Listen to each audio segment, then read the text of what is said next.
दोस्तों, आज की हमारी भूतिया कहानी 3 दोस्तों की कहानी है जो एक एक करके एक खतरनाक डायन के हाथों से मारे गए।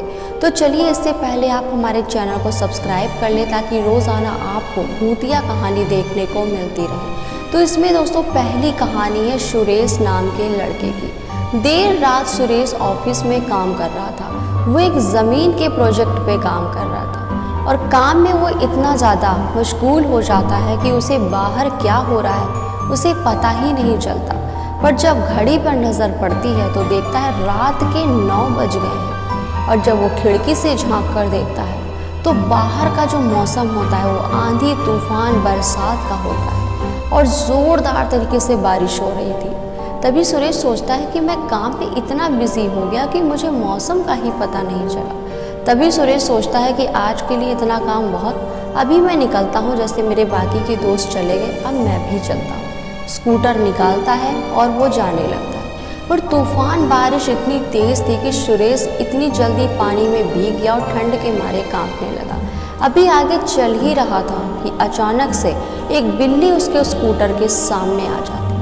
इतने में वो ब्रेक लगाता है, पर ब्रेक लगाते ही वो बिल्ली अचानक से गायब हो जाती है और सुरेश को ऐसा महसूस होता है कि जैसे उसका स्कूटर कोई पीछे की तरफ खींच रहा हो। और वो फटाफट से स्कूटर से उतर कर देखता है तो वहाँ पर ना ही बिल्ली होती है और ना ही कोई स्कूटर को खींचने वाला दिखता है। तभी जब दोबारा वो स्कूटर चालू करता है तो स्कूटर चालू ही नहीं होता।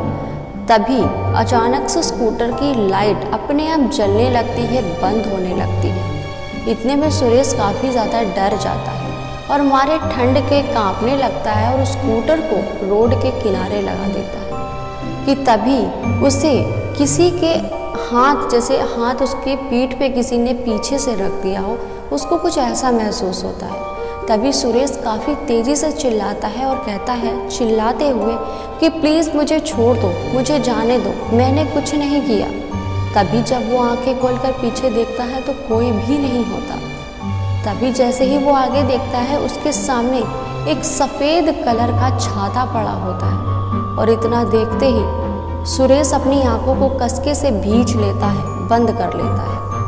जब दोबारा आंखें खोलता है तो वाकई में उसकी चीख निकल जाती है क्योंकि उसके सामने एक डायन, एक चुड़ैल खड़ी थी सफ़ेद साड़ी पहने और वो उसकी तरफ छाता बढ़ा रही थी। तभी सुरेश बहुत ज़्यादा तेज़ी से चिल्लाने लगता है। तभी वो डायन छाते को एक तरफ फेंक देती है और उसी बारिश में भीगने लगती है। पर खतरनाक बात तो ये थी कि जैसे ही बारिश की बूंदें उस चुड़ैल के ऊपर पड़ रही थी, उसकी सफ़ेद साड़ी के ऊपर पड़ रही थी, वो लाल हो जा रही थी और कुछ ही देर में उसकी पूरी साड़ी जैसे मानो खूनी रंग की हो जाती है। तभी सुरेश बहुत तेज़ी से भागने लगता है और उसका नसीब अच्छा था कि उसका स्कूटर चालू हो जाता है। तेज़ी से स्कूटर की स्पीड बढ़ाकर वो आगे की तरफ बढ़ने लगता है कि तभी अचानक से वही सफ़ेद साड़ी वाली चुड़ैल उसके स्कूटर के सामने आ जाती है और उसका स्कूटर डिसबैलेंस हो जाता है और एक खाई में जाकर सुरेश गिर जाता है, जिससे उसकी मौत हो जाती है। सवेरे जब पुलिस आती है, जब मामला देखती है तो यही पाती है कि सुरेश की मौत आंधी बरसात तूफान की वजह से हो गई है। अब इधर दूसरे दोस्त पर अगर आए जिसका नाम परेश होता है। कुछ ही दिन बीते थे कि परेश के साथ में कुछ ऐसा ही होता है। परेश अपने कमरे में सो रहा था। जैसा कि मैंने बताया कि तीनों दोस्त एक ही ऑफिस में काम करते थे। तभी परेश अपने जब रूम में सो रहा था और इसके साथ में भी वैसा ही होता है। माहौल क्या है रात का कि ज़ोरदार आंधी तूफान बारिश और परेश बादल की गड़गड़ाहट को इग्नोर करते हुए सोने की कोशिश कर रहा था कि तभी उसे महसूस होता है कि उसकी कम्बल को, चादर को किसी ने नीचे की तरफ खींच रहा है। तभी वो डर जाता है और सर से कम्बल को ओढ़कर सोने की कोशिश करता है। फिर ऐसा ही होता है कि कम्बल को किसी ने खींच लिया है। फिर वो डर जाता है। फिर परेश को ऐसा महसूस होता है कि उसको लगातार किसी ने 5 से 7 थप्पड़ जड़ दिए। तभी परेश परेशान होने लगता है, ज़ोर ज़ोर से चिल्लाने लगता है और दुबक के अपने बेड के किनारे पर बैठ जाता है। पर पास में ही बेड के एक विंडो होता है कि अचानक से वहाँ पर एक पूरी तरीके से लाल या खून से रंगा हुआ हाथ विंडो से आता है और परेश को विंडो से बाहर खींच के पटक देता है और परेश की डेथ हो जाती है। उसको इस तरीके से वो चुड़ैल मारती है कि उसकी डेथ हो जाती है और उसके बाद चुड़ैल उसे पंखे से लटका देती है। जब सुबह होती है, जब मामला सबके सामने आता है, पुलिस आती है, तब निवारण ये निकलता है, मतलब एक बात ये निकल कर आती है कि परेश अपने दोस्त की डेथ को लेकर हो सकता है काफ़ी ज़्यादा डिप्रेस हो गया और तभी परेश ने आत्महत्या कर ली। और अब ये सारी चीज़ें सुनने और देखने के बाद जो तीसरा दोस्त होता है जिसका नाम रमेश होता है, वो काफ़ी हद तक डिप्रेशन में ही चला जाता है और ये चीज़ें देखता है कि उसके सुरेश और परेश नाम दोनों दोस्तों की मौत हो जाती है। अब तीसरा नंबर उसी का है। उसको ऐसा डर खाया जा रहा था अंदर से कि वो ये निवारण निकालता है इस डिप्रेशन का कि वो अपनी बीवी के साथ कहीं दूसरे स्टेट घूमने के लिए चला जाता है और उसको लगता है कि वो बच जाएगा।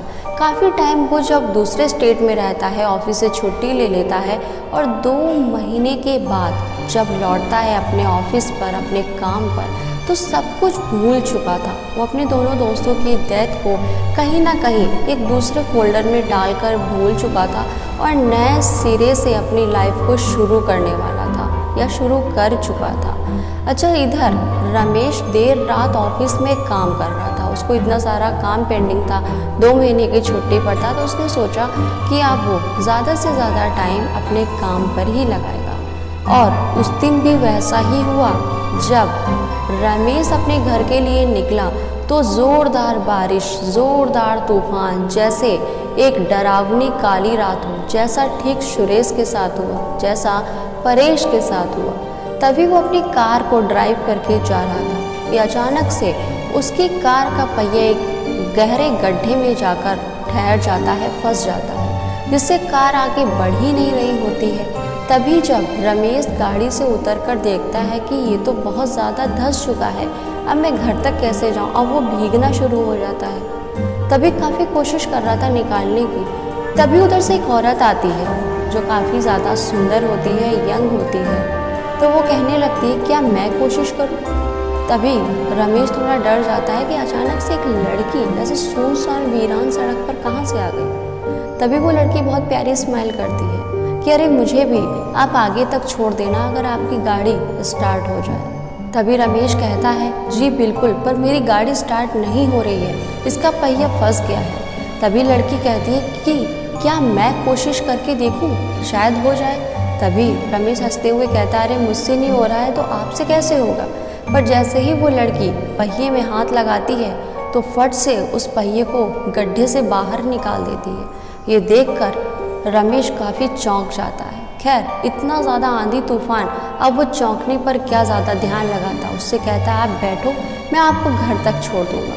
तभी रास्ते में उससे पूछने लगता है जी आपको कहाँ पर छोड़ना है। तभी वो लड़की कहती है कि मुझे एक आगे तालाब वाली गली आती है, आप, मेरा घर वहीं पर है, आप मुझे वहीं ड्रॉप कर दीजिएगा। तभी रमेश उसको लेकर जाने लगता है और जब उस तालाब वाली गली पर पहुँचता है तभी रमेश उससे कहता है कि जी अब आप उतर जाएं, आपकी वो गली आ गई, आपका घर आ गया। तभी पीछे से डरावनी आवाज़ आती है। जो पीछे लड़की बैठी थी वो डरावनी आवाज़ में बोलती है रमेश अब तू भी नहीं बचने वाला, जैसे तेरे 2 दोस्त मारे गए हैं ना, वैसे अब तू भी मारा जाएगा। जब रमेश पीछे पलट कर देखता है तो वो कोई सुंदर महिला या लड़की नहीं होती, वो एक खतरनाक डायन होती है। और रमेश जैसे ही निकलकर भागने लगता है, डायन निकलकर गाड़ी से उसको तेज़ी से झपट्टा मारकर घसीटते हुए तालाब की तरफ लेकर जाती है और उसमें डुबा देती है और डुबाते हुए कहती है कि जैसे तुम तीनों ने मेरे साथ और मेरे माँ बाप के साथ किया,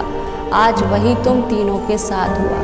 रमेश लाख हाथ जोड़कर माफ़ी मांगता है। दोस्तों, दरअसल तीनों दोस्तों की मौत के पीछे रहस्य ये होता है कि ये तीनों एक ऑफिस में काम करते थे और ये ऑफिस ज़मीन से जुड़ा ही था और तीनों दोस्तों ने आपस में घपला किया कि गरीब परिवार की ज़मीन को हड़पने की कोशिश की और उस परिवार को मौत के घाट उतार दिया। और ज़बरदस्ती साइन कराए, जिसमें वो लड़की भी मारी गई थी।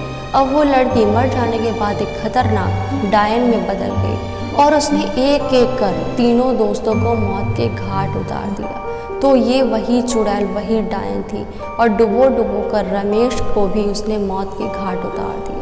तो दोस्तों, आज की हमारी भूतिया कहानी आपको कैसी लगी कमेंट में ज़रूर बताना और साथ ही मेरे चैनल को ज़रूर सब्सक्राइब करें।